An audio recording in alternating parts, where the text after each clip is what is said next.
A royal Christmas normally means more than 30 guests being hosted at Sandringham.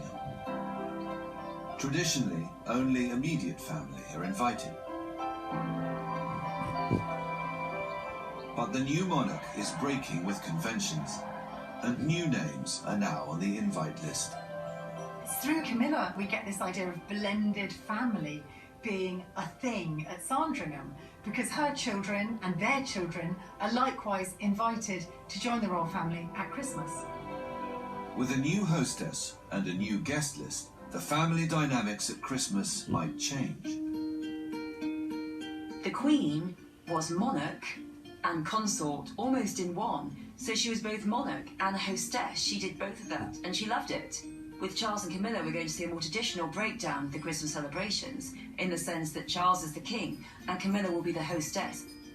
I expect very much it's now going to be about Camilla overseeing the decoration. She might consult her sister, the interior designer, and I think that Camilla is going to be in charge very much more of the planning, the setup. It will follow traditional lines, drinks here, dinner here, but Camilla is now the hostess. If all the rumoured guests do arrive at Sandringham on Christmas Eve, space will be even more at a premium.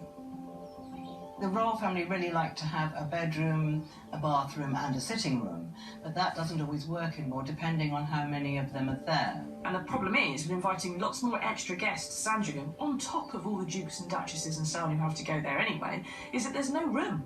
And there's not very much space for the staff. So what tends to happen is the step royals have to come along and stay in the servant quarters, and the servants have to bunk somewhere else down the road. Prince William and his family will not have to compete for space. Their own country home is still on the Sandringham estate. Anmer Hall. Anmer Hall is the house that William was given by the Queen on his wedding to Kate. Even if they are filled to the brim at Sandringham, Kate and William will be all right, because they've got their country house down the road, which has all been fully kitted out and modern refurbishment throughout. However novel the sleeping arrangements, what happens on Christmas morning is set in stone. First, a full cooked breakfast for every guest, made to royal standards. Breakfast on Christmas morning at Sandringham is a cooked buffet, all the trimmings, sausages, bacon, eggs, kippers, kedgeree, the lot. And everyone has to go up and help themselves, apart from one person, which used to be the Queen, of course, who would have her breakfast brought to her.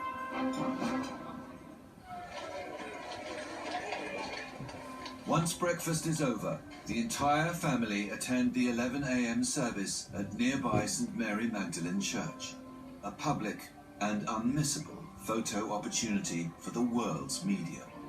Watching the royal family going to church is a bit like seeing history living in front of you. One minute they're there, the next minute they're not. It's also a chance, isn't it, to sort of go back in time to remember former Christmases, just like we do as a family, relive our own Christmases and people who we now miss. Likewise, we do the same with the royal family. It's like a snapshot of the royal family, and they get an awful lot of scrutiny. The fact that Andrew was there in 2022 said an awful lot about his standing within the family following the disgrace that he had been in. He had avoided some previous public occasions like that, so the fact that he was there was unexpected, and it does show a degree of approval from his family that he remains part of the family firm. Former St Mary Magdalene organist Tony Fitz-Savage witnessed the changing face of the royal family every Christmas for almost 4 decades. I played the organ for the Queen the first time in Christmas 1966 until I left in 2005, which was roughly 39 years. The choir used to sit at the back around the organ, but we all saw when she came in, and that was our cue to start the service with the national anthem at Sandringham.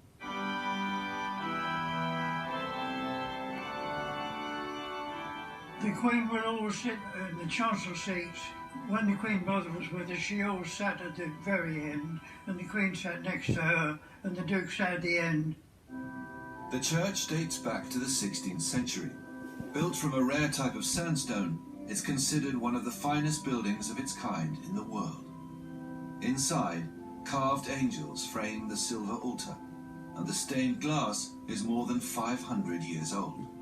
Royals have attended Christmas services here for decades.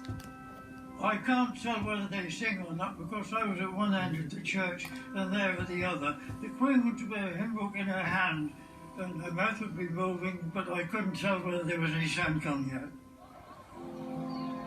The extended royal family now take up around a quarter of the seats on Christmas morning.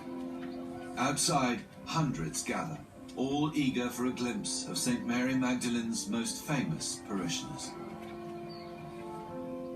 Some spectators return year after year.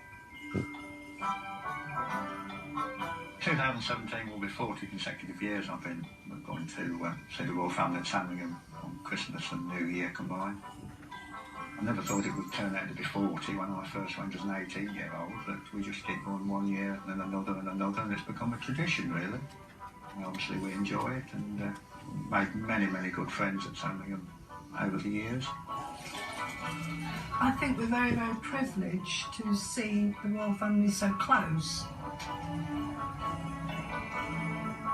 This must be 9-10 years ago now when I first took my little dog called Louis to Sandringham. And I was amazed that the Queen should come and stop and talk to me and ask how old he was, what breed he was, what was his name. And then the following year, 12 months later, she remembered again, which was incredible, really.